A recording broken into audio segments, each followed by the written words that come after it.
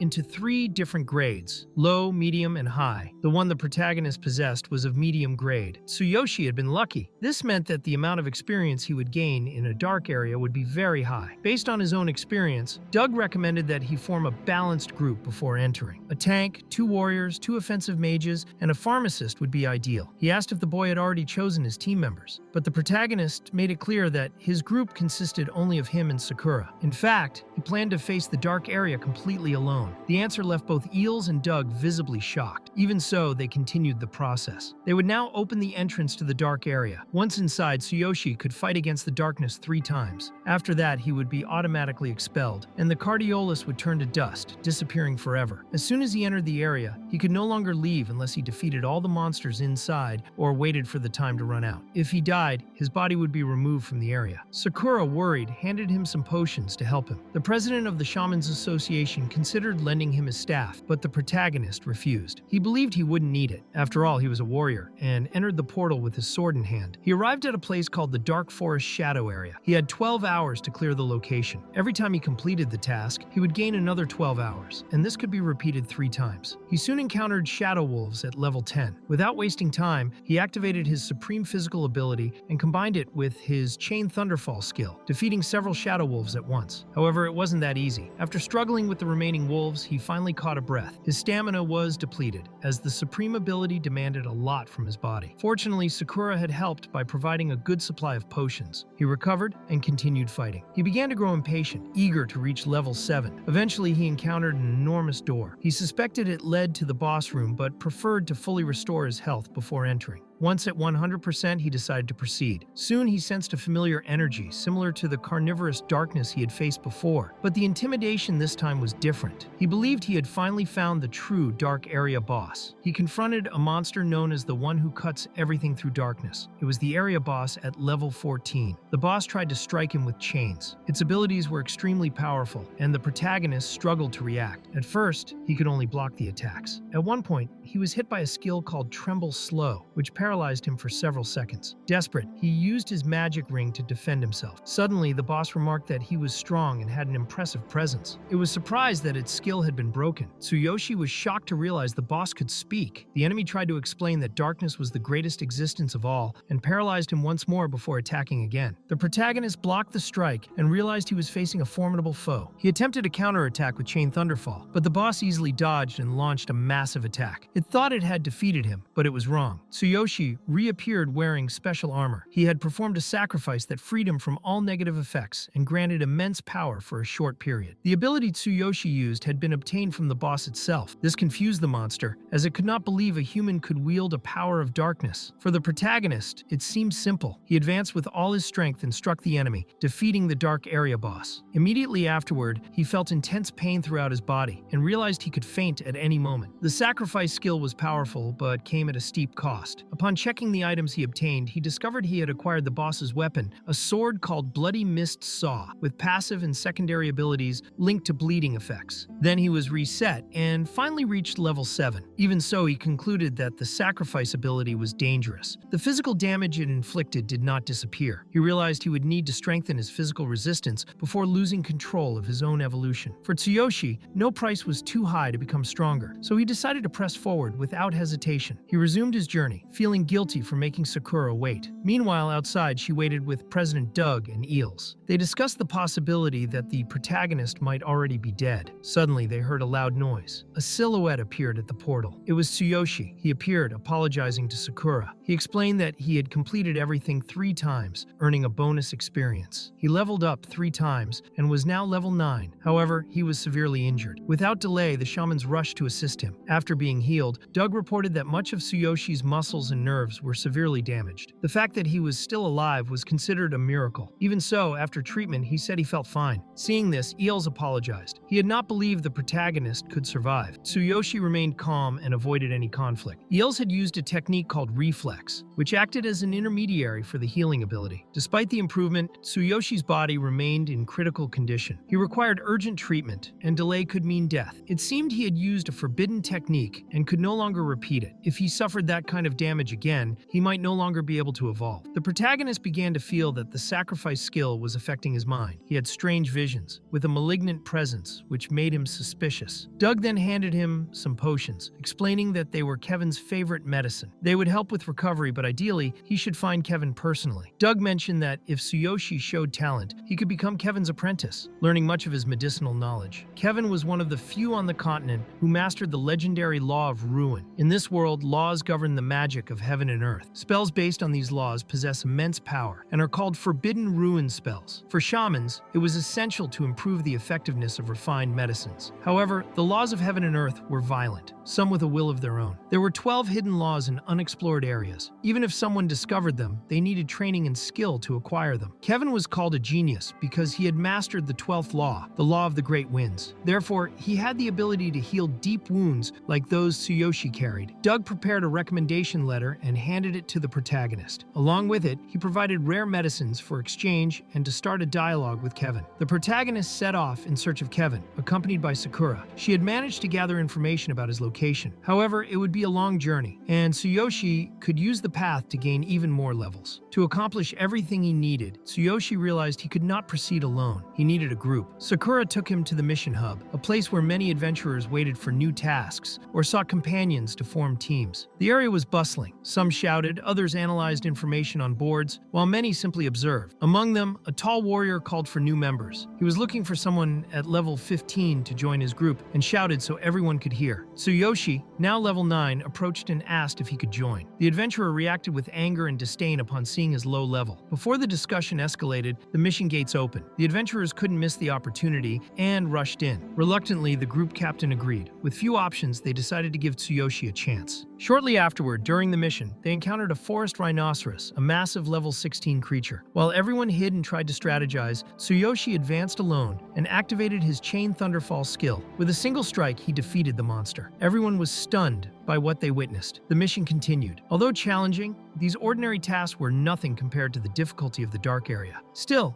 they provided good experience. Further ahead, they encountered a giant tree, also level 16. Using his divine eye, Tsuyoshi noticed that it could drop a rare item called Blood Rose, a valuable medicinal resource, perfect as a gift for Kevin. Before facing the monster, the group decided to rest around a campfire. The team leader, Victor, took the opportunity to talk to Tsuyoshi. He explained that each region had specific rankings for its missions. These mission points were different from those that disappeared over time. Some were fixed and recorded important data, such as first completions and best performances. This could generate extra bonuses and even increase adventurers' fame. Victor also revealed that, although it seemed like a random group, he was part of Guild Q. His squad consisted of 15 pioneers and was known as the Great Goat Group. The guild founder was named Harvey. Victor believed Tsuyoshi should meet the captain, given his demonstrated potential. To join the group, Tsuyoshi set 2 conditions. The first was to receive all initial mission experience. The second was to choose first among reward bonuses. Victor agreed. Later, they encountered another monster that used vines. They used fire and defeated it. Tsuyoshi obtained the Blood Rose exactly as he had planned. Sakura supported her friend. She thought it was incredible that he was already being invited to groups, even though he was only level 9. She mentioned that she had only achieved that when she was already level 30. She wouldn't accompany him this time. If they didn't meet afterwards, she agreed to wait for him at the Adventurers Guild. Tsuyoshi then went to meet the leader of Guild Q. Sakura thought this would be ideal, since she needed to investigate more about Kevin, the genius who piqued her interest so much. Deep down, she knew that if he had already mastered the fusion law of earth and wind, her plan to kill him might need adjustments. Meanwhile, the scene shifts to Harvey, the captain of Guild Q. He thought Victor was joking when he said there was a level 9 rookie with 2 extra demands. Victor explained that the boy had easily obtained a blood rose and had already brought it there. Tsuyoshi tries to speak with the captain, but is met with disdain from the other members. Many began mocking his appearance and level, unaware of who he really was. Victor starts supporting him and shows that he shouldn't care about their mockery. The protagonist then asserts himself in front of the captain. He confidently says he is prepared and that Harvey should let him take responsibility. Everyone thinks he's losing his mind, but in reality, Tsuyoshi only wanted to be the mission captain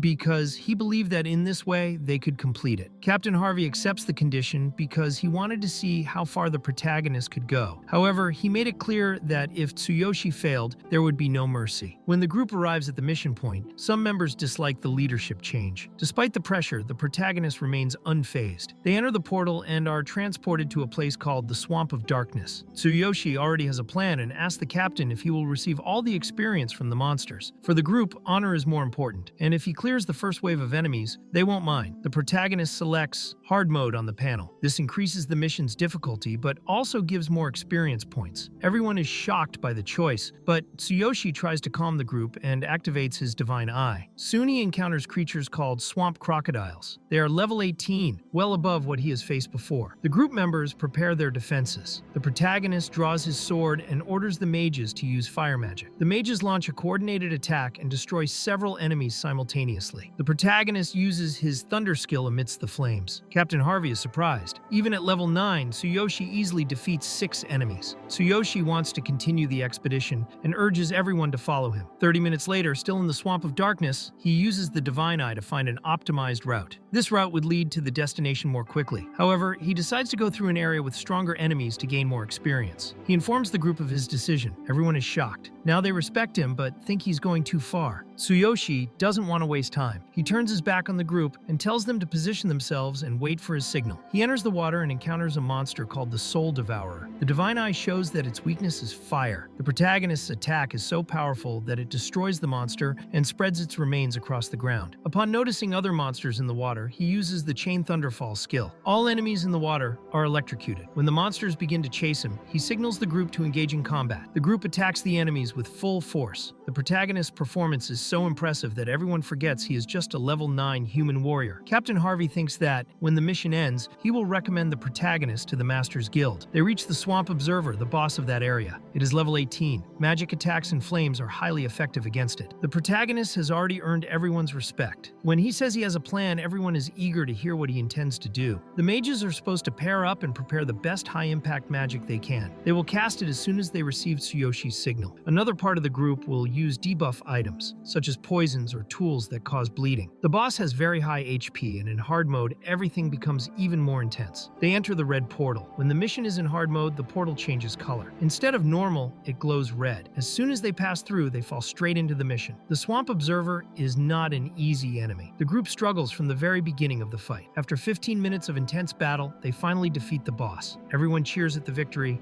and the protagonist reaches level 10. But that's not all. Being the bearer of the Infinity Ring, he receives a special bonus upon reaching this level. He gains the Black Armor disguise set as a reward. He equips the armor, which is highly flexible and can only be used by the ring bearer. It cannot be sold or traded. The armor changes form based on the wearer's imagination and can serve as a disguise mimicking other sets. The protagonist looks so different that the others don't recognize him. He explains that he only changed his armor. They had completed the mission. The total time was 150 minutes and 36 seconds. When they exit the portal, everyone outside is shocked. The protagonist is now widely talked about. He showed confidence and valor. He even received apologies from those who had doubted him before. Now, all guild leaders wanted Tsuyoshi to join their groups, but he decides to join Guild Q. It was with this guild that he faced all the monsters in the Swamp of Darkness. After the mission, he returns to the northern Beastmen city. Everyone is surprised by his appearance, all because of the new set. He had promised to meet Sakura at the Adventurers Guild. Unsure if she would be there, he went to look for her. Upon arriving, he finds the hostess, who is surprised by his change. He asks about Sakura. The hostess says she hasn't seen her that day. She only mentions seeing 2 orcs making noise. One of the orcs gets irritated by the conversation and tries to attack the guild hostess herself. The protagonist reacts quickly and uses his supreme physical aspect skill to protect her. The orcs say they should go outside to fight since this isn't the right place, but the protagonist wants to find Sakura and doesn't have time for that. The hostess is worried. If he leaves, he might be attacked. She says that inside the guild, he would be protected by the guards. Even so, the protagonist doesn't care and says it's fine. At that moment, Harvey appears and calls the protagonist captain. Everyone is shocked to hear this. Even those who wanted to fight him stop. The hostess is also surprised. Tsuyoshi is in a good mood and lets it slide. He says those two guys only wanted to pick a fight with him. They eventually leave. Victor asks what happened, and the protagonist explains that his companion wasn't there. They then head to Guild Q's conference room. In the room, a meeting takes place. The protagonist thinks it's no longer necessary to call him captain since the mission is already over. The guild master, known as Q, congratulates everyone on completing the mission. Even so, he belittles Tsuyoshi a little. Captain Harvey intervenes and says the protagonist is a super talented human who made all the difference in the mission. Other members begin accusing Tsuyoshi with various arguments. They say he could be a spy from another guild. Victor tries to defend the protagonist and points out some truths, but the discussion continues. The protagonist then makes it clear that he was only there because of Captain Harvey, and since that was the case, he is leaving. He also tells Harvey not to worry, as he has been an honorable companion. Harvey is quite upset because he knows the protagonist has the potential to take the group to a new level. As they leave the room, a beastman with a dog-like appearance, who had mocked Tsuyoshi earlier, appears. His demeanor is different now. He had already apologized before and now comes with a proposal. In his guild, they received a very difficult request, and Tsuyoshi was the perfect person for the mission. The guild president wanted someone very strong. The protagonist shows more interest in the reward. The beastman explains that the request is urgent. It concerns rescuing the kidnapped daughter of a wealthy merchant. Tsuyoshi finds it very suspicious, as the mission seems too simple. However, the reward is 100 times greater than normal. 500 gold coins could cover the guild's expenses for a year. If the protagonist participates, he would receive half of that. He can't resist and accepts the mission. At the location of the guild conference,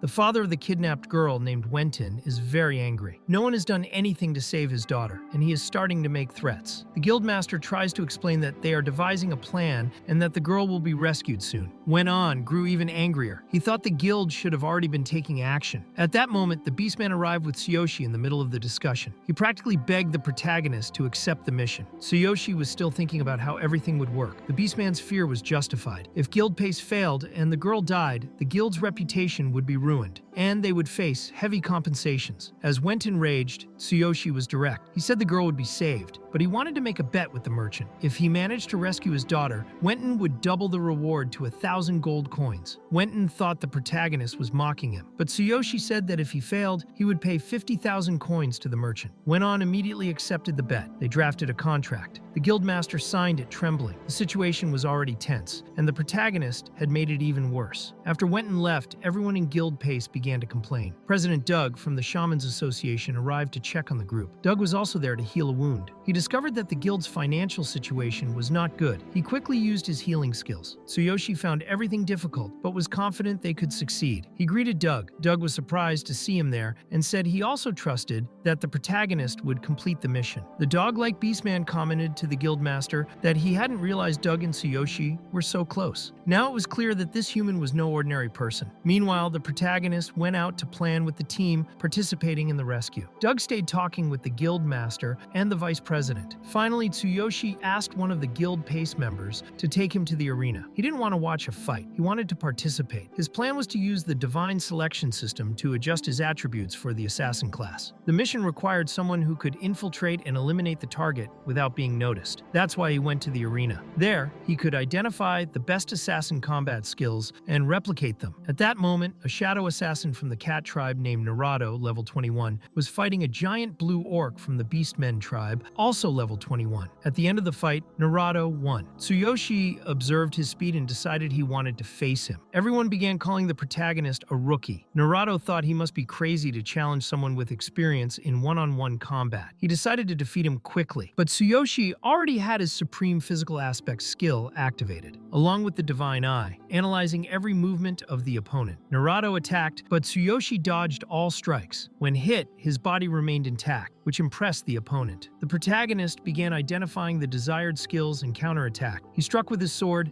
and quickly defeated Naruto. The system panel confirmed that he now had assassin attributes. Even after the fight, the protagonist decided to carry out the rescue at night. They went to the place where Wenton's daughter was held. It was a fortified location. One of the beastmen from Guild Pace stayed by the protagonist's side, talking with him until he realized Tsuyoshi was no longer there. The protagonist had moved alone and used the divine eye to scan the area. He activated the black armor disguise and headed toward the fortress. The guards heard a noise and began patrolling. When one of them faltered, Tsuyoshi eliminated him with a kunai to the chest. He advanced with ease and started searching for the next enemies. While taking down the henchmen, the guild-paced beastman caught up with him. Ahead, they encountered traps. Spinning iron balls tried to knock them down. They managed to get through the trap. Shortly after, they reached an area filled with henchmen. The Guild Pace member decided to attract their attention with his arrows, successfully making them chase him. The protagonist seized the opportunity and found the tent where the girl was. Inside, she was with the enemy leader, a wild leopard. The leopard noticed Tsuyoshi's presence and attacked him fiercely. During the confrontation, the leopard found the protagonist's presence strange, believing he wasn't part of Guild Pace. Tsuyoshi also found the kidnapper's behavior odd, as he acted unusually gentle with the girl. Tsuyoshi informed the wild leopard that he was there to rescue the merchant's daughter and represented Guild Pace. The leopard refused to give up the girl and struck the protagonist with a powerful kick. Tsuyoshi decided to analyze the enemy's abilities using his divine eye. With the speed he had gained after defeating an assassin in the arena, he attacked the leopard with a thunder attribute strike. Still, the attack was not enough to defeat it. While the two fought, the girl appeared and saw the scene. She called the leopard uncle and wanted to understand what he was doing. The leopard explained that he had already told her to stay quiet while he left, as his behavior completely changed around her. The girl began scolding Tsuyoshi because she believed the leopard wasn't a bad person. Tsuyoshi tried to explain that he was only there to rescue her and had no ill intentions. He saw his own sister in the girl, as she had the same look Karina showed when angry. Even so, the girl didn't want to be rescued, as she liked that place and said her uncle was kind. This confused Tsuyoshi, and he wanted to understand if they would still fight or not. The leopard said he would take the girl to sleep before continuing the discussion. After she fell asleep, Tsuyoshi wanted to understand better what was really happening and whether the girl truly liked him. The leopard explained that he worked for Wenton and was part of a sort of secret gang. This surprised Tsuyoshi, who asked why he had kidnapped the girl. The leopard made it clear that it was all for money. Went on, demanded high compensations from other guilds. It was all a trap,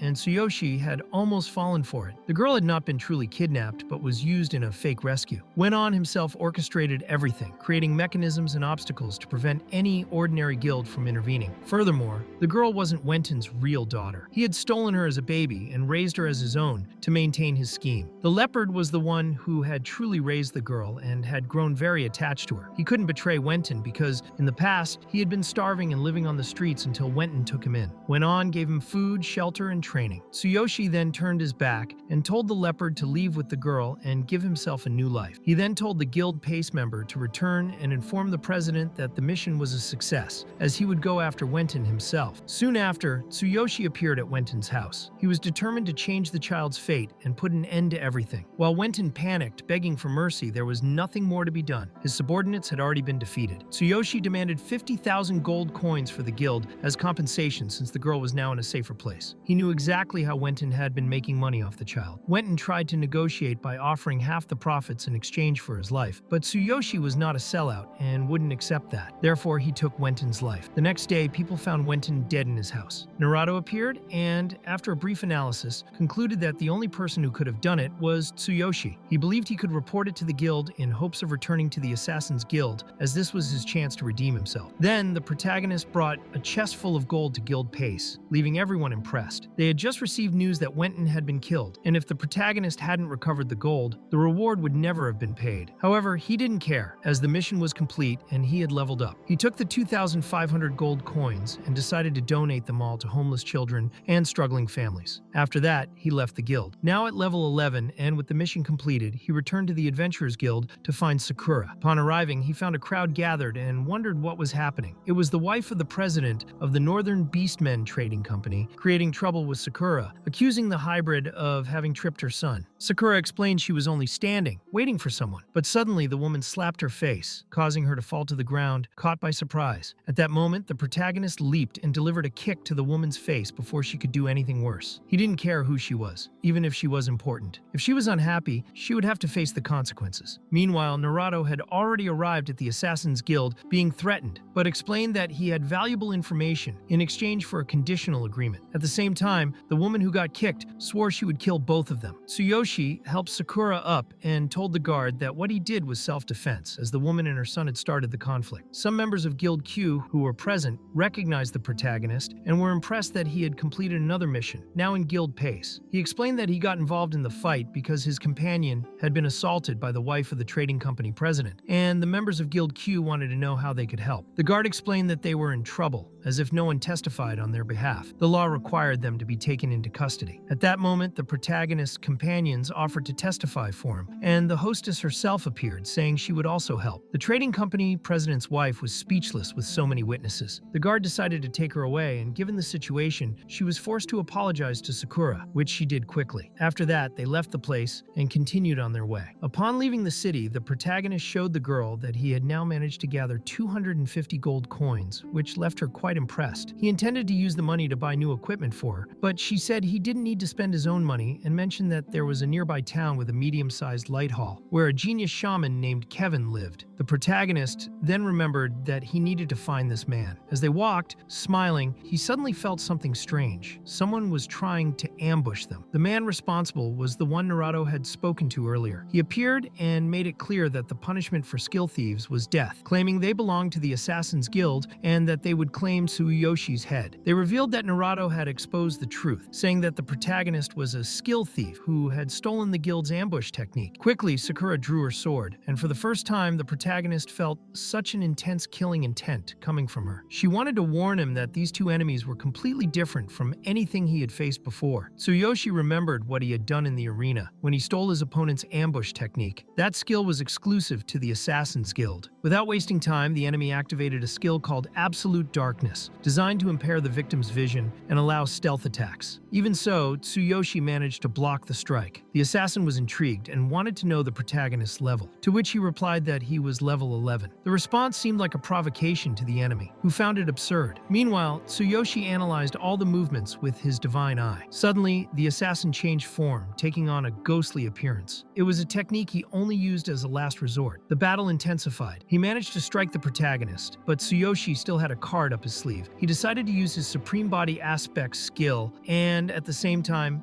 activate the Divine Hammer, which could only be used for a second. With this, he managed to hit the assassin forcefully. Even severely injured, the enemy was still alive. He recognized Tsuyoshi's power and said it was impossible for someone of that level to possess such strength. He began to lament and then activated a death summoning technique, warning that if he were killed, the protagonist would become a target of the Assassin's Guild. The Divine King's hammer shattered, and Tsuyoshi collapsed from extreme exhaustion, unable to continue. He needed to recover quickly, so he drank a potion that Sakura offered him. She believed that the enemy was a high-ranking member of the Assassin's Guild and thought finishing the fight quickly was a wise decision. The protagonist realized he was already close to level 12 in that world and decided that he would soon need to return to his own. There, he would still have to deal with Mina's group and the problems involving Karina. Mina's boyfriend's father was the deputy leader of the Blue Snake Gang, which would bring even more conflicts. During the search of the assassins' bodies, Sakura found rare potions that increased experience gain by 45%. Tsuyoshi was excited, as this meant he could reach level 12 even before arriving in Kevin's town. Fully recovered thanks to the potions, they continued their journey. Along the way, they faced a horde of smaller monsters, defeated a field boss, and found a group that had failed a mission. Tsuyoshi decided to help them and completed the objective almost alone. Finally, he reached level 12, and they were already near Kevin's town. They decided to rest at an inn and managed to get a room. However, a shaman in a blue cloak arrived accompanied by a woman, and the innkeeper immediately tried to offer him the room. He attempted to justify it, saying that this was Vicent, a direct disciple of the genius Kevin and a respected figure in the region. Upon hearing this, the protagonist made it clear that he didn't care about titles or reputations and demanded that the innkeeper show him the way to the room. Vicent continued insisting, trying to demonstrate his importance, but Tsuyoshi lost patience and forcefully knocked him to the ground. Furious, the blue-cloaked shaman stated stated that the protagonist would regret what he had done, promising to make sure he would not be welcome in Karnyo. Meanwhile, Tsuyoshi simply insisted that the innkeeper show the way to the room. Sakura was a little concerned and asked if he really didn't care that the man was Kevin's disciple. But Tsuyoshi replied that he treated others the same way they treated him. For him, there was no reason to respect someone who disrespected him. Night came. When Sakura fell asleep, Tsuyoshi returned to his world because he wanted to see his sister Karina. At home, he was relieved to realize he hadn't woken her. Seeing her lying there, he began recalling everything they had faced. Observing the equipment that allowed her to walk, he realized how hard she had fought to protect him. He lay on his bed and accessed the system, confirming that his equipment in the other world was still intact. Now, he only needed to find a good opportunity to level up. The next morning, they walked to school. Karina wanted to know what had happened to her brother, as he looked completely different after just one night. Tsuyoshi tried to convince her it was just the new haircut and a bit of exercise. Then, he asked her to take care of herself and wait for him in the classroom after lessons. Karina kept remembering what had happened the previous day until Mina appeared right in front of them. Mina's friend tried to change the subject quickly, but Tsuyoshi explained to his sister that now no one would bother her anymore. Karina noticed that the girls were behaving strangely. In the classroom, Rayleigh was talking to his cronies, saying he wouldn't bow to a loser who used to do tasks for them. He was clearly talking about Tsuyoshi. However, upon seeing the protagonist enter the classroom, everyone was shocked by the drastic change in his appearance. The teacher then announced that the Future Star Tournament would take place soon and asked if there would be any participants. She explained that the prizes that year were amazing, and even the teachers were interested. The winner would receive 10 million yen. Upon hearing this, Tsuyoshi thought that since he had borrowed 600,000 yen from the Blue Snake Gang at high interest, this prize would be enough to pay off the debt and even move Karina to an apartment with an elevator. Moreover, if he caught the attention of the school's Hero Association, he might even receive some support. Even without understanding much about the hero-related systems, he knew this was a real opportunity. For him, money in the real world was more important than gold in the other world. He and Karina needed resources to survive and have a better life. Determined, he raised his hand and announced that he would participate. Rayleigh began mocking him, saying he shouldn't get so excited just because he had won once. He thought the protagonist had changed, but now he seemed to be delirious. Tsuyoshi then proposed a bet. If he lost, Rayleigh could do whatever he wanted, but if he won, they would have to stop bothering him. Rayleigh agreed, as the whole class would be witnesses. The teacher explained that there would be a preliminary test before the tournament, and confirmed that she would submit Tsuyoshi's registration in the form. Later, he went to the front of Karina's classroom and told her about the tournament. She simply responded by encouraging her brother. Meanwhile, Mina was talking to Billy. His father knew the hero classes of other schools, so she thought this was a good chance to teach Tsuyoshi a lesson. In the principal's office, he was worried because a student from the regular class had registered for the test. This student was Tsukishiro Tsuyoshi. The principal mentioned this to the secretary, who was surprised by the situation. In the test preparation area, there were many young semi-heroes. These are students born with natural talent and therefore placed in the high school hero class. These students have certain privileges and participate in competitions to defend the school's honor. The teacher supervising the pre-competition test found it strange to see a regular class student participating in this type of test. Everyone paid attention to Tsuyoshi because of this. In the observation room, the president of the school's Hero Association, named Suzuki, was also present. The test began as explained. Everyone had to form groups and enter the simulators. The three machines were basic-level simulators used for Class D tests. They also simulated Class E and F caves. With the abilities of most participants,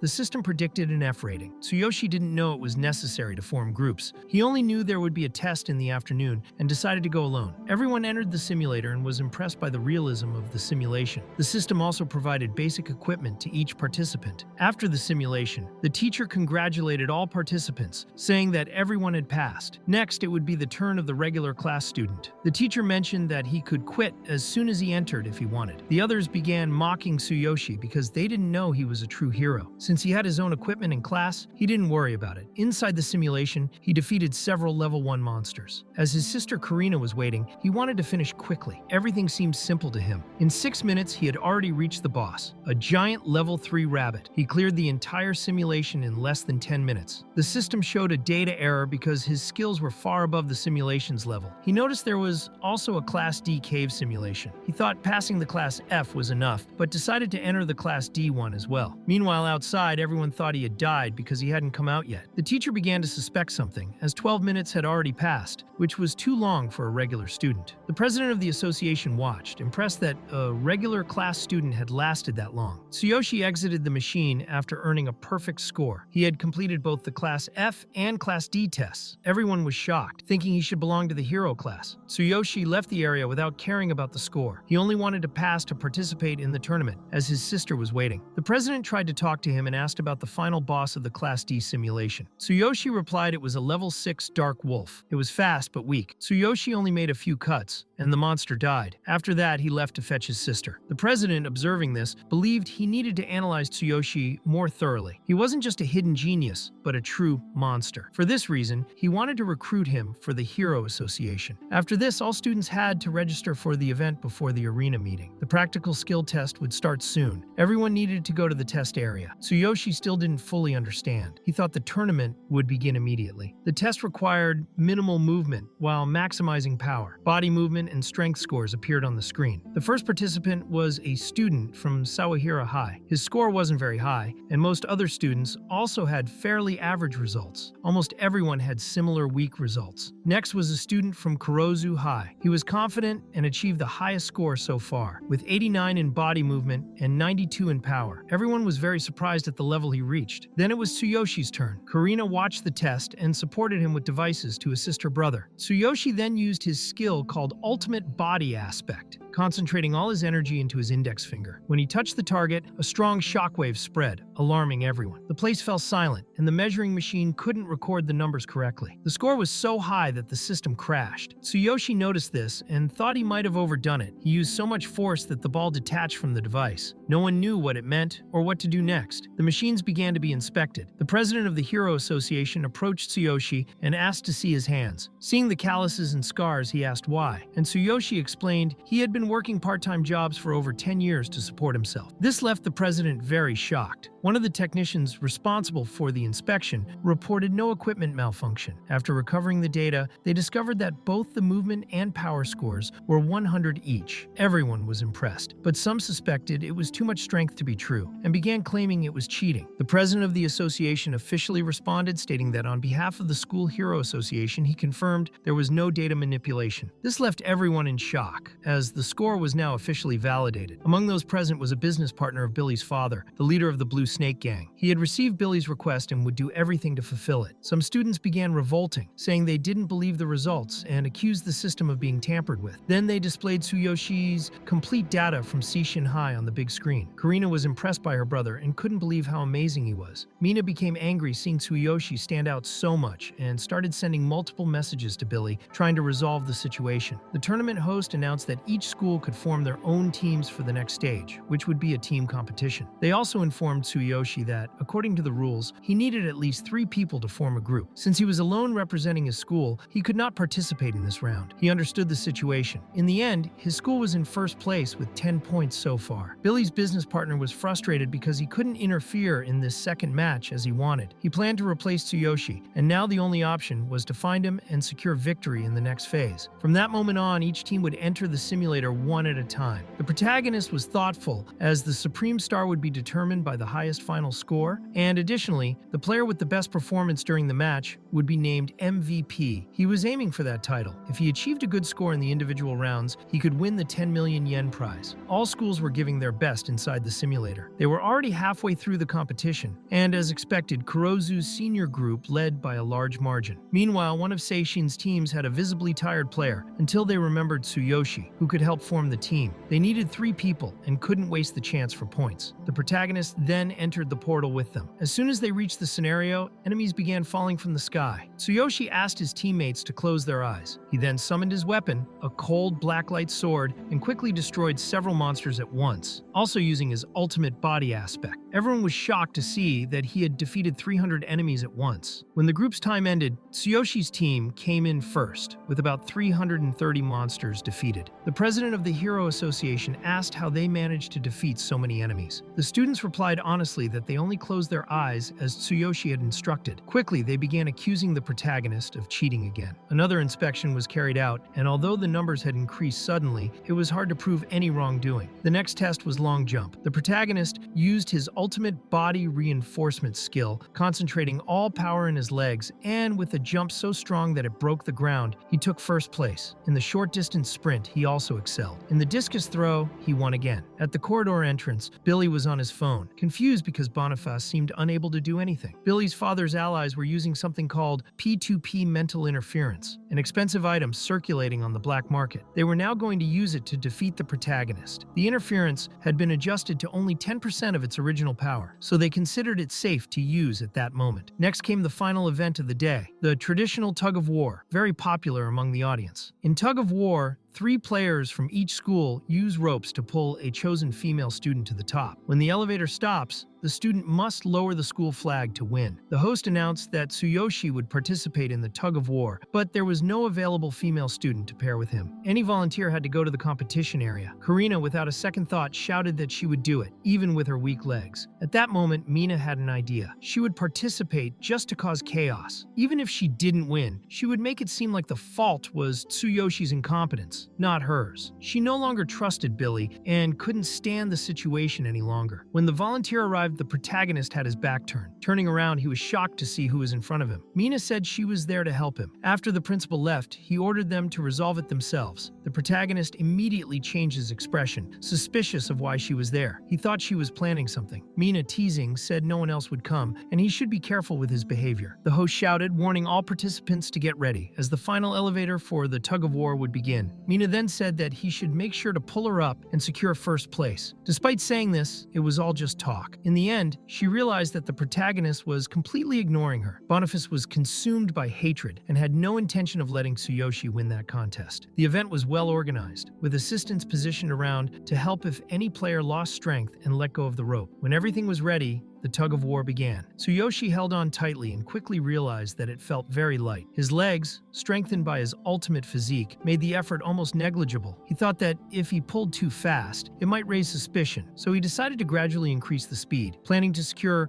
first place at the right moment. Meanwhile, Boniface activated the P2P mental interference. A psychic shockwave swept across the field, striking Tsuyoshi's mind and causing an intense, sudden headache. The interference was extremely dangerous, and its use was prohibited, as it overloaded the brain and could cause permanent damage. Everyone was struggling to lift as much as they could. One of the students managed to lift his classmate, which prompted the protagonist to act. He activated his ultimate body enhancement ability and concentrated all his strength in his arms. Meanwhile, Mina watched angrily as he didn't even show any effort. She wished something would go wrong and decided to increase the pressure on the rope. The protagonist began to feel the rope trembling. An assistant asked Mina to stop moving so much, as it could become dangerous. She looked at the protagonist's face and saw him staring at her with intense anger. He asked if she was there just to cause trouble. She felt a murderous intent coming from him and was very frightened. At that moment, Boniface activated the item that caused P2P mental interference. Everyone began to feel an intense headache and held their heads. Boniface himself hadn't expected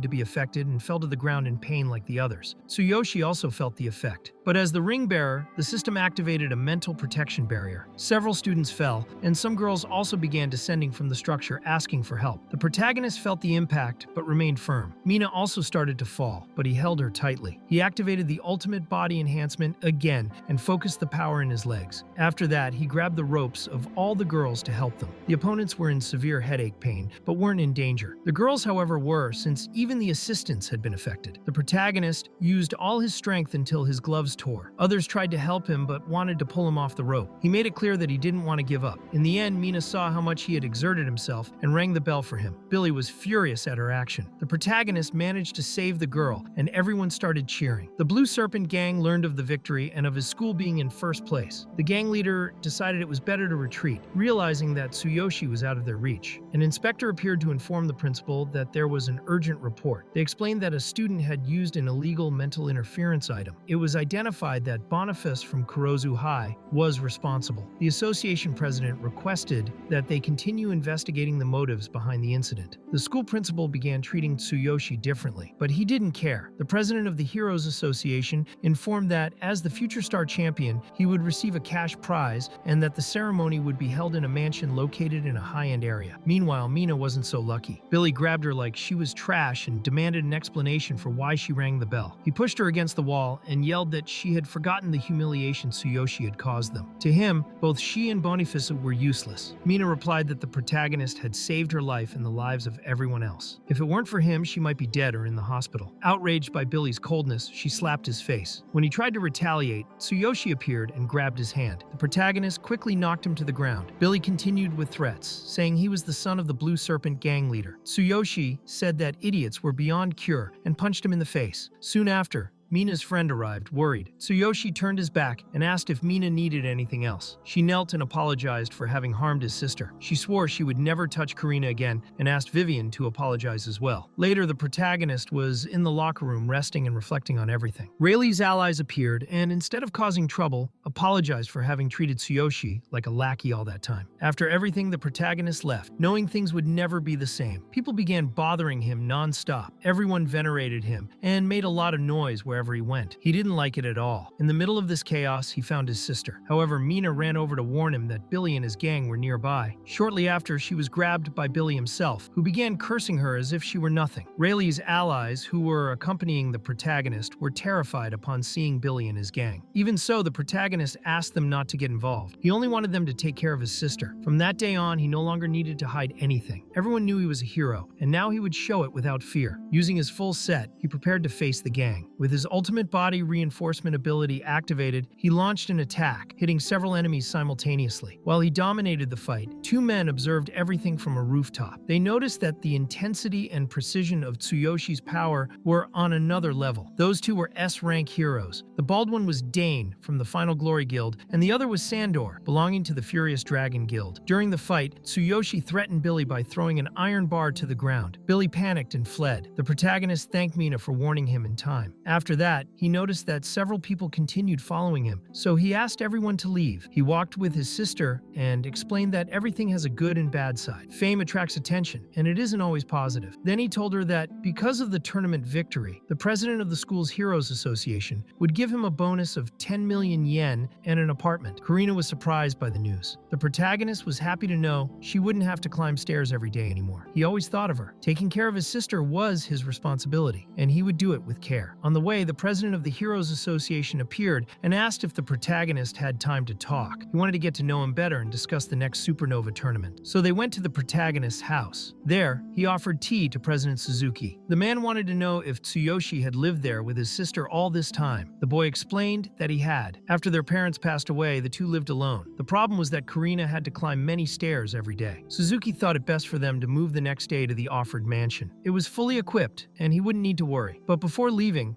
the president also wanted to know what had happened to Karina's legs. Tsuyoshi told the whole story. The president was moved and commented that he had heard the golden elixir of rebirth would be auctioned next month. If they could obtain this item, there was a real chance for Karina to regain mobility. The protagonist was shocked by this information. The golden elixir was a rare substance that restored lost bodily functions. However, to participate in the auction, he first needed to reach C-rank hero status. Additionally, he would need to gather at least 1 billion yen in capital. Upon learning the auction requirements, Tsuyoshi's heart almost broke. Gathering 1 billion yen in just 1 month seemed impossible. Moreover, the auction required status and power. The only viable path would be to achieve C-rank hero status, something possible if he placed among the top 3 in the Supernova tournament. Being in that position, he could apply for a promotion. As for the money, President Suzuki was clear. Even being an important figure in the school's Heroes Association, he couldn't provide more than the standard 10 million yen prize. Tsuyoshi had never cared much about money, but now he understood that without it, he couldn't save his sister. The question of how to obtain such an absurd amount in so little time weighed heavily on his mind. Then he remembered Sakura. He hated the taste of the potions she prepared, but recognized their incredible effects. Unlike the capsules from his world,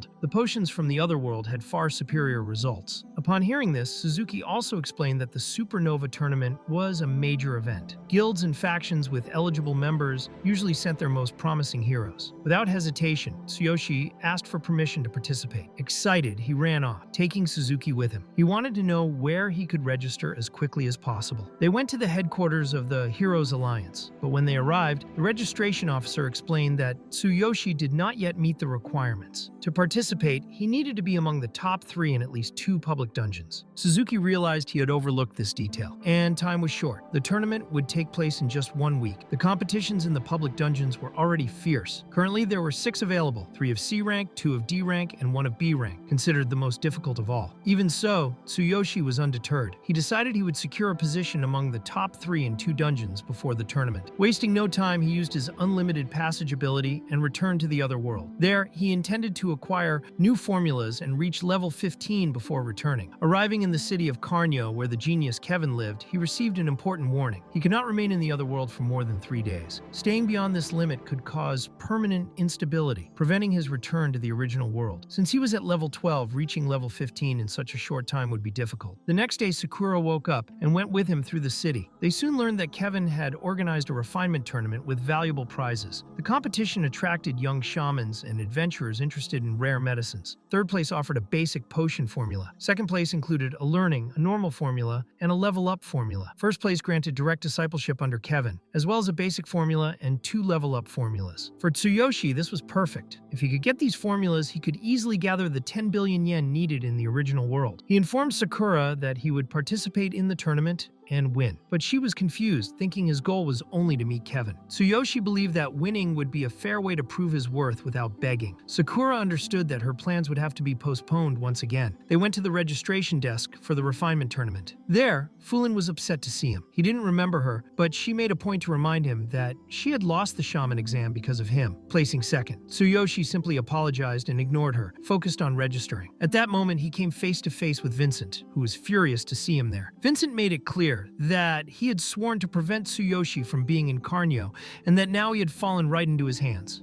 Wasting no time, he called 2 of his henchmen, beastmen, ready to attack. But Fulin, who considered Tsuyoshi her senior, asked him to stop. Tsuyoshi noticed the 2 beastmen approaching and decided it would be legitimate self-defense. However, the situation worsened when a man named Gillette appeared, stating that Vincent's enemies were also his enemies. Gillette also showed disdain for hybrids and threatened to be cruel to Sakura. Meanwhile, Vincent appeared indifferent to Fulin, which surprised her, as she had only asked them to stop fighting. Tsuyoshi reassured Fulin and made it clear that he would put both of them in their place. He attacked Gillette, who managed to block the strike with difficulty. This impressed Vincent. Tsuyoshi attempted another attack, but someone arrived, interrupting the fight, and announced that the tournament was about to start. Because of this, Vincent withdrew, taking his brother with him. Kevin, a level 36 red shaman, witnessed the scene and expressed disappointment, saying that this shamed the shamans. Vincent tried to apologize to his master. Fulin took the opportunity to accuse Vincent of causing everything. Sakura, seeing Kevin, felt relieved. His presence commanded respect, and everyone began to tremble, especially Vincent, who started crying and begging for forgiveness. After sending everyone away, Fulin explained that she was there to help the human who had defeated her in the shaman exam. Kevin was surprised to learn that Tsuyoshi was that human. Tsuyoshi presented a letter of recommendation sent by President Doug, requesting his participation in the refinement tournament. Since it was a direct recommendation, Kevin decided to take him seriously and accepted to accompany him. Tsuyoshi noticed that Sakura had disappeared, but focused on the conversation with Kevin. After reading the letter, Kevin discovered that Tsuyoshi had been affected by darkness and was using forbidden elixirs to cope with the symptoms. The boy admitted that he had ventured alone into the dark area, which was reckless. Knowing that he faced everything alone impressed Kevin. Kevin asked if he had ever studied potion refinement and who his mentor was. Tsuyoshi replied that he had never studied and that everything he had done was instinctive. Kevin believed he could be a genius. As they walked, Kevin explained that a refined potion could contain the power of the laws and might even be able to remove the darkness from Tsuyoshi's body. He showed his refining chamber and asked for a drop of blood to examine.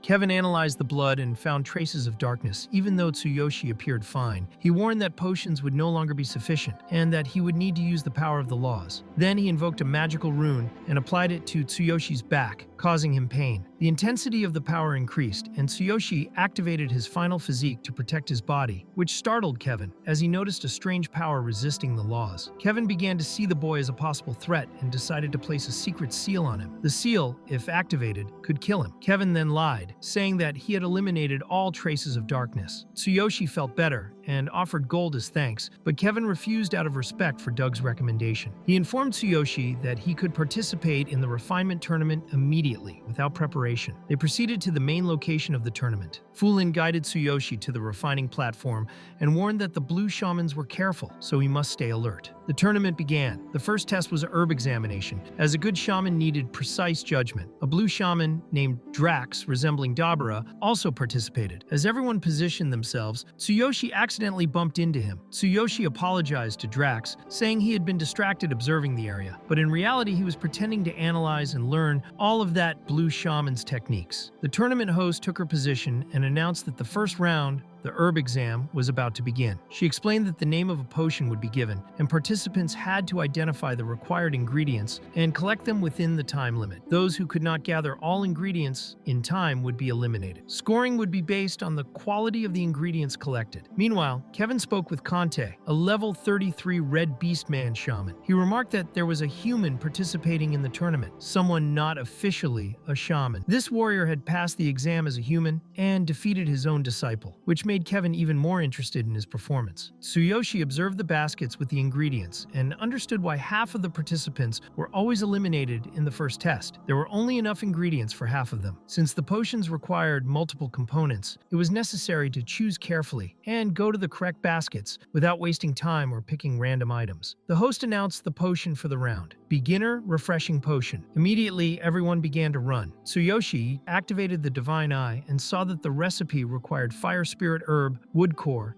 and dry vine. He ran to collect the ingredients, but the place was already crowded with participants. Then he used the Thunder Ambush ability to reach the first item quickly. Vincent noticed the use of the ability and stayed alert. Suddenly, everything around darkened, and Tsuyoshi appeared right in front of a beast man, startling him. He canceled the attack at the last moment and, guided by the Divine Eye, collected the ingredient. He then obtained the other two items, with the best quality available. The evaluators began reviewing the participants' ingredients, checking for accuracy and quality. Many were eliminated. Drax passed with a reasonable score. Vincent scored 94 out of 100. When it was Tsuyoshi's turn, the measuring device malfunctioned. After adjustment, the machine registered a perfect score of 100 points, surprising everyone present. One of the evaluators decided to publicly display the ingredients, confirming that there had been no error in the assessment. Kevin watched everything with even more curiosity, impressed by Tsuyoshi's performance. The second round began with a practical test. Participants had to refine an intermediate invisibility potion. Frieren approached and questioned Tsuyoshi for forgetting the staff, since refinement required a lot of mana. Not understanding how he had come this far without this basic item, she lent him hers with an impatient look. The host informed everyone that they must measure the ingredients and begin refining. The time limit was 30 minutes. The assistants distributed the herbs, and the timer started. Suddenly, one participant accused one of the organizers of tampering with his ingredients. He smashed the dish in front of the assistant, causing chaos. Drax and Vincent remained calm, as the task was simple for them. While everyone else was already in the middle of the refinement, Tsuyoshi hadn't even started yet. Count watched from afar and believed he wouldn't be able to finish in time. 12 minutes had already passed, and Frieren was beginning to lose patience, irritated by the young man's apparent slowness. Without showing any hurry, Tsuyoshi finally began the process. Meanwhile, many were still mocking him and doubting his abilities. Drax completed his refinement easily, finishing the task before half the time had passed. Kevin watched expectantly, wanting Vincent to show what he was capable of in front of everyone. Tsuyoshi, on the other hand, kept his eyes fixed on every movement Vincent made, copying everything with precision thanks to his Divine Eye. Vincent was performing an impressive refinement up to that point, but what Tsuyoshi was doing exceeded all expectations. The potion he was refining was of S grade, and something extraordinary began to happen. The mana that had previously been unstable started flowing with intense power, stronger than ever. This made Vincent uneasy while Drax began to tremble, unable to believe what he was seeing. Suddenly, a massive dragon appeared in the middle of the arena. Kevin and Count stood up with wide eyes. They were witnessing an S-grade supernatural phenomenon, the highest level that exists. This type of event manifests when the refinement resonates with the heavens and the earth, invoking a divine punishment that usually only occurs during the creation of S-grade potions. Amid this chaos, Tsuyoshi began the fusion process. The system warned him that a massive lightning strike would hit him, recommending the use of the Divine King's hammer to absorb the impact. Without hesitation, he activated the weapon, which could only be used for 1 second. Everyone around was confused, trying to understand what was happening. With the hammer's use, the fusion was successfully completed, and the intermediate invisibility potion was refined. Count was furious, accusing Tsuyoshi of cheating by using the Divine King's king's hammer. He even apologized to Kevin for saying this, but insisted on the accusation. Vincent and the other participants also began doubting the legitimacy of the victory. Fulin defended Tsuyoshi, stating that he had already proven his skill during the shaman exam. The host said that ultimately Kevin should decide. Tsuyoshi remained calm and said he had nothing to hide, allowing them to investigate everything they wanted. Count proposed a mana measurement test to prove the young man's real strength. Tsuyoshi accepted the challenge. Count pointed his staff at him and asked him to release all of his magical energy. Tsuyoshi did so without hesitation, and a bright light enveloped the area as he released 100% of his mana. The result left everyone speechless. Count was shocked, and Kevin couldn't hide his admiration. Kevin approached, placed a hand on Tsuyoshi's shoulder, and apologized for doubting him. He acknowledged that it was the first time he had seen someone with so much talent and declared that he was witnessing a true prodigy. He then turned to Count and stated that there was no longer any reason to question the young man's performance. With the S-grade potion in hand, Kevin asked if anyone else had objections. He made it clear that if they were dissatisfied, they could challenge Tsuyoshi directly. None of the participants dared to face him. Thus, Tsuyoshi was officially declared the tournament champion. Fulin celebrated, showing great joy at the victory. When Tsuyoshi thanked her, Kevin observed him with a different look. Despite the recognition, something bothered him. He wondered how far this young man could go. Deep down, Kevin decided he would use all his connections and power to prevent Tsuyoshi from leaving the city. He believed that if he wasn't stopped, the young man could become a risk, and maybe it would be better if he died there. Fulin presented the tournament prize to Tsuyoshi. For a shaman, this prize was worth dying for. Tsuyoshi opened it and checked the contents. There were rare formulas capable of earning him a fortune in his own world. Even so, Fulin didn't understand why he refused to become Kevin's apprentice. She believed that with so much talent and magical power, he could become a great shaman. But Tsuyoshi made it clear that he didn't want to follow that path. He was a warrior. He was healed, had no more reasons to stay, and now only wanted to rest a little, find Sakura, and leave. Before departing, he explained to Fulin that Sakura was his adventure companion, someone who had become a true friend. Tsuyoshi was in the inn room, thinking that he had never examined the infinity ring calmly. Since obtaining that item, he hadn't had time to stop and analyze it. The system warned him once again that he couldn't linger too long in that world. The debug was unstable, and if he stayed there for more than 3 days, he risked being trapped forever. Given this, he decided to return to his own world. Now that he possessed the tournament's prize formulas, he could earn billions of yen. Upon returning, President Suzuki welcomed him and began showing the new mansion to him and his sister. Tsuyoshi took the opportunity to ask if he could turn one of the mansion's rooms into a small potion laboratory. Suzuki was surprised by the request, but soon accepted the idea and arranged the room with all the necessary equipment. With the money obtained from the tournament prize, Tsuyoshi went to the Blue Serpent gang headquarters. 2 guards tried to prevent him from entering, but he explained that he had business with the gang leader. The guards asked for his name to confirm entry. At that moment, one of the guys previously defeated by Tsuyoshi appeared and ordered the guards to let him through, saying the leader had personally summoned him. Tsuyoshi was then taken to the Blue Serpent leader, a level 24 warrior with the same class as him. Without further ado, Tsuyoshi opened a briefcase and handed over the full loan amount with interest, totaling 600,000 yen. He asked them to verify the amount, even if the leader thought such formality was unnecessary. The leader introduced Tsuyoshi to the second in command of the gang, as well as to the president of Crazy Wolf. The protagonist carefully observed each of them, analyzing their levels and strength. He realized that their combat power wasn't bad. The leader noticed Tsuyoshi had examined everyone at once and decided to get straight to the point. The Blue Serpent and Crazy Wolf wanted to ask a favor. They wished to end past conflicts and proposed an alliance. Tsuyoshi didn't understand why. They apologized for Billy's behavior, who had been sent to another city for discipline. They also admitted that Crazy Wolf's men acted wrongly and apologized for that. The Crazy Wolf president mentioned that the spatial ring they had left with Tsuyoshi contained tracking magic, but this magic had already been removed, and now he could use it without concern. Tsuyoshi was startled upon hearing this. Only then did he realize how reckless it had been to put the ring on his finger without checking. Even so, he stated that he had already settled his issues with Billy at school. He didn't care about any punishment applied to the boy. For him, the matter was closed, as the Crazy Wolf members had tried to kill him, and he had only defended himself. The Blue Serpent leader insisted that Tsuyoshi accept the money, but the young man refused. He didn't like owing favors and considered paying his debts natural. Still, he wanted to understand the reason for this sudden change in behavior. He didn't like dealing with gangs or guilds. The leader explained that Tsuyoshi's achievements in Future Star had spread. Almost all influential people already knew who he was, and even President Suzuki was trying to recruit him. Now guilds and gangs were trying to establish ties with him. No one wanted confrontations. They were weaker and only wanted a friendly relationship. Tsuyoshi had no idea how his fame had grown. After the conversation, he said goodbye and left. Everyone asked him to visit again someday. Outside, he decided it was time to buy ingredients and start producing his first potions in the new laboratory. He arrived at an alchemy supply store and spoke to the vendor, who treated him with disdain, saying he could take whatever he wanted from the loose stock, as if he were just anyone. Tsuyoshi made it clear that this wasn't enough, and he knew this was the largest potion ingredient store in the region. He wanted 15 ingredients, all listed. When the man saw the list, he was very surprised and thought it was some kind of trick. Tsuyoshi offered 9 million yen and asked if it was enough. The man immediately changed his attitude and asked Tsuyoshi to sit, saying he would prepare the ingredients right away. Since everything was in the warehouse, it would take some time. The man said the entire stock would cost 6,600,000 yen. Tsuyoshi then stated that the remaining 2,400,000 yen would be held as a deposit for the month. If necessary, he could even sign a contract, as all the paperwork was ready. The man saw no problem with that and thought the deposit was sufficient. Additionally, the ingredients Tsuyoshi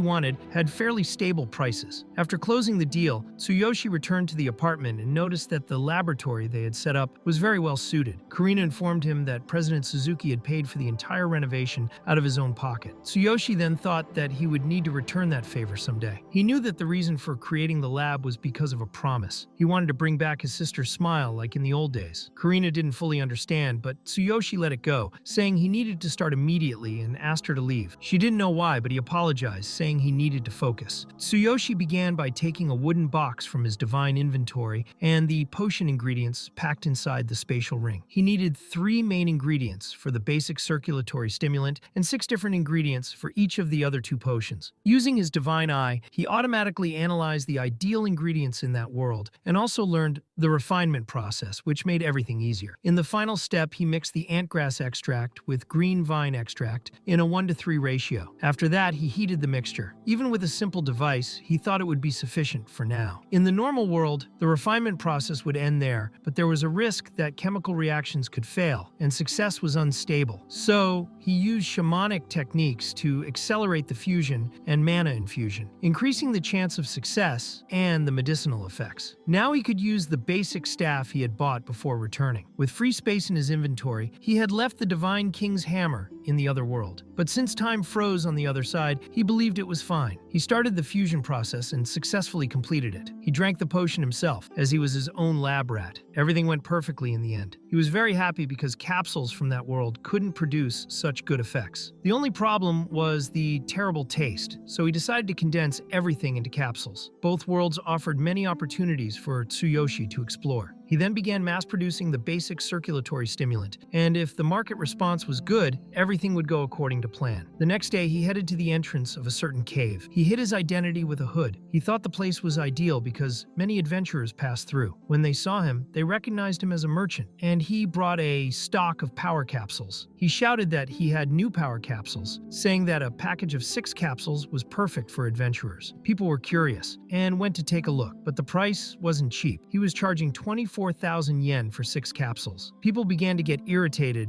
and thought it was a scam. Some even wanted to hit him, but Tsuyoshi had brought some samples for them to try, saying that if they weren't satisfied with the effects, they could destroy his stand. However, if they were impressed, they would have to buy a whole box. One of the men who had complained the most about the price decided to try first. As soon as he took the capsule, he felt an instant improvement and widened his eyes in surprise. Tsuyoshi explained that the capsule increased HP recovery and resistance by 45%, reduced damage taken by 12%, and the effects lasted 10 minutes. After that, everyone around decided to buy after seeing its effectiveness. A crowd began to gather around Tsuyoshi, and he warned that the limit was 10 boxes per person. People started spreading the news to friends and family, and the line grew longer and longer, as did Tsuyoshi's profits. The news reached Red Tier, one of the 3 largest pharmaceutical companies. In the market analysis room, during a meeting with the production department, reports showed that week the prices of the 3 main products had dropped to half of their previous value. The reason was the appearance of dark capsules that were very similar, clearly not belonging to the other 2 companies in the sector. The 3 affected products were the circulatory respiratory stimulant capsule, the nutritional capsule, and the mana recharge capsule. Red Tier's president, named Misa, appeared at the meeting and said that they couldn't fall behind. She explained that the company was already conducting a thorough investigation on the matter and would soon provide details. Even so, she felt that everything was moving too slowly, as the company was already entering a difficult situation. Meanwhile, at the entrance of a dungeon, adventurers were offering amounts far above what Tsuyoshi charged because of the quality of his products. He believed a week had passed, and everything was going according to plan. The trap was set, and now he just needed to wait for the prey. Suddenly, Misa appeared in front of him and said she was willing to pay 100 times the normal price for just 10 minutes of his time. Tsuyoshi realized he had finally caught a big fish. The two met to talk, and Misa thanked him for agreeing to speak with her. Then she introduced herself as the president of Red Tier. Tsuyoshi hadn't expected that one of the leaders of the largest pharmaceutical companies would be such a young and beautiful woman. Misa got straight to the point, saying she wanted to buy the formula for the 3 types of capsules. Tsuyoshi didn't waste time and said the price was 10 billion yen. Misa was surprised by the amount and said it was excessive, explaining that the company's budget had run out and that he should talk to his associates. She said the maximum they could offer was 3 billion yen, which was already a lot considering the quality of the formulas. But Tsuyoshi refused, saying that if it wasn't 10 billion, the deal wouldn't happen. He explained that he had no associates and had created everything himself. For him, these capsules would completely change market competitiveness, and he knew Red Tier was in a crisis. Misa was surprised to see that he already knew this. Tsuyoshi showed Misa a graph, clearly indicating that Aoyama, Red Tier, and Tatsumi dominated almost the entire capsule market. But the data revealed that Red Tier's market share had fallen from a peak of 26% to 12%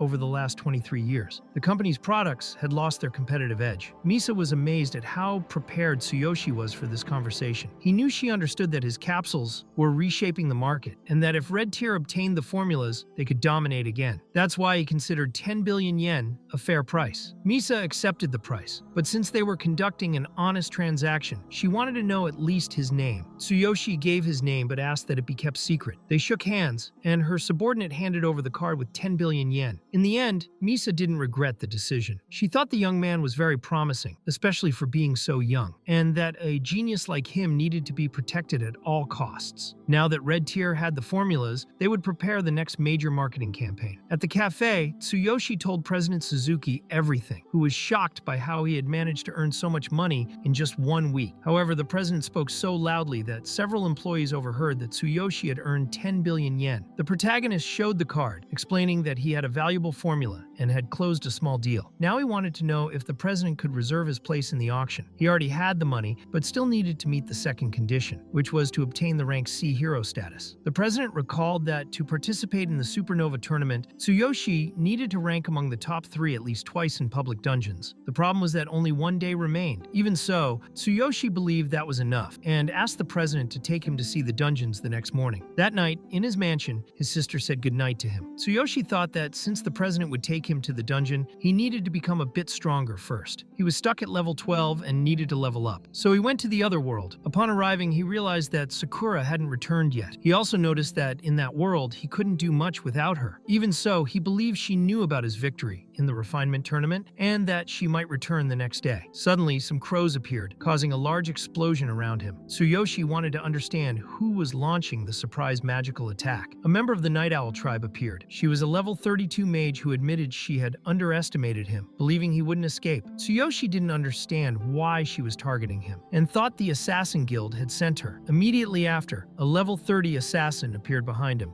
attempting an ambush. Tsuyoshi blocked the strike and activated his ultimate body enhancement. He said he didn't remember crossing paths with either of them before, but the woman responded that they had been hired, and he was simply very unlucky. The assassin wanted to understand how Tsuyoshi had avoided all attacks, since he was only level 12, and his reflexes and endurance didn't match. The mage and the assassin then coordinated their attacks and charged at him, but he managed to dodge again and activated his Chain Thunderfall skill. The mage created an energy shield, and the assassin concluded that level 12 truly didn't match what he was witnessing. Even so, the assassin said that since he was level 12, he would take him down painlessly and quickly. He used a skill, but Tsuyoshi blocked it once again. The mage also prepared another skill. Even while blocking the attacks, Tsuyoshi suffered damage from the impacts. He didn't know whether he should use the Divine King's hammer hammer and risk his life in that battle. In the end, he decided to summon the hammer. Suddenly, he heard a voice asking if he was hiding something. His eyes widened as he recognized it. It was Kevin himself. Without delay, Kevin activated the secret seal he had placed on the protagonist. The seal exploded, causing massive damage to Tsuyoshi's body. Kevin explained that removing the darkness from Tsuyoshi's body had been the right choice because it allowed him to incorporate the secret within him. He said a mysterious energy radiated from the boy and wanted to know if this was the source of so much talent. Tsuyoshi just wanted to understand why Kevin had done this. Kevin believed Tsuyoshi was pretending to be harmless, but actually thought he was just a fool. The mage couldn't believe Kevin himself was there. The assassin said that, with those injuries, the boy wouldn't escape anymore. Kevin thanked them for their help and recalled the material he had requested. He made it clear that Tsuyoshi shouldn't fight. The secret was incorporated into his chest, and Kevin had left him alive the last time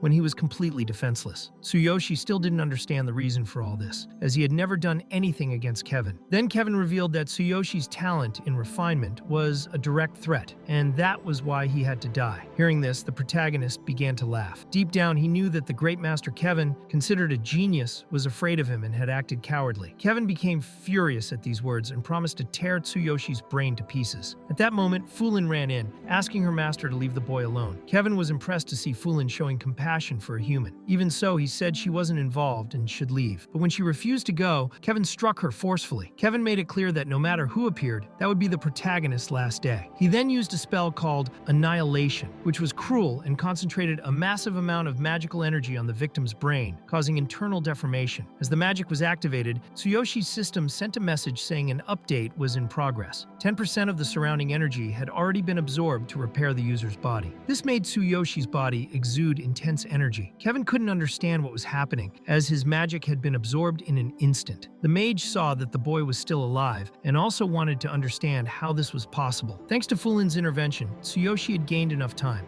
At the moment of the explosion, the Divine Selection System triggered an emergency alert. This allowed the protagonist's body to begin regenerating. During the update, the continuous absorption system was interrupted, but now he knew there was no way out. He would either die there or Kevin would. Even with his body destroyed, Tsuyoshi would not retreat. He summoned the Divine King's hammer again. As the system update was still in progress, the hammer began destroying his muscles while the system simultaneously regenerated them. The pain was extreme, but he did not stop. Kevin realized that the protagonist's energy was unstable, yet incredibly powerful. He just wanted to understand how the boy maintained it. Amidst everything, Tsuyoshi felt he was turning disaster into luck. The hammer destroyed his body, and the system regenerated it without pause. In this way, he would reduce everything to dust. Frightened, Kevin summoned an energy shield, but it was useless. Tsuyoshi easily destroyed the shield, making it clear he would fulfill his promise. He would turn everyone there into dust. Meanwhile, even walking unsteadily and badly injured, Frieren remained. A level 58 beastman, desperate, begged her to spare him. He just wanted to escape. Sakura angrily asked what that beastman was talking about, remembering clearly that at that time, he had shown no mercy to her father. The beastman tried to explain that he wasn't the true mentor, and also believed she had left that world along with the Beast King. But for her, it didn't matter, because even if he wasn't the leader, he was still an accomplice. His name was written in the notebook along with the others, and she swore she would take revenge on everyone who insulted and incriminated her father. The Beastman tried to justify that he had been threatened and had no choice,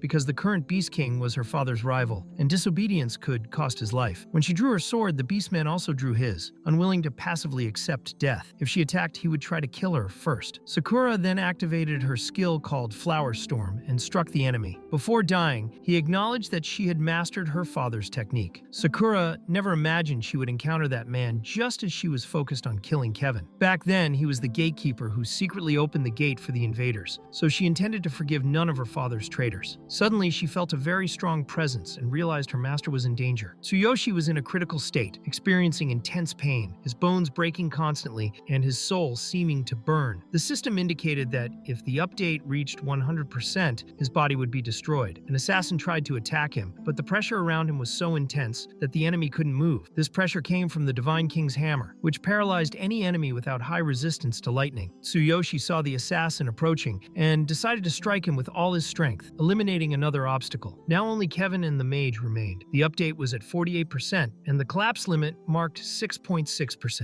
Kevin ordered the mage to avoid close combat, as Tsuyoshi was approaching quickly. Kevin suspected something was wrong with the energy around the boy. The mage realized she had no potions to heal herself and decided to surrender. But the protagonist, furious, ignored the surrender. For him, it no longer mattered, as she had tried to kill him until that moment. So he advanced at high speed and struck the mage with full force. The update rose to 63%, while the collapse limit approached 76%. Seeing the mage die, Kevin grew angry, considering them useless. He had trusted them to stop Tsuyoshi, but now he was alone. He then activated a skill called Laws of Earth, Wind, and Thunder, asserting that the boy would never be able to drag him down because he did not understand the true power of the laws. Kevin found it interesting to have been forced to use this power. He launched his attack, but Tsuyoshi resisted, and the system panel showed that the collapse limit had reached 86%. Tsuyoshi then decided to sacrifice his own life to further amplify the power of the hammer, forcibly releasing 30% of the Divine King's hammer's power, while the update was still at 63%.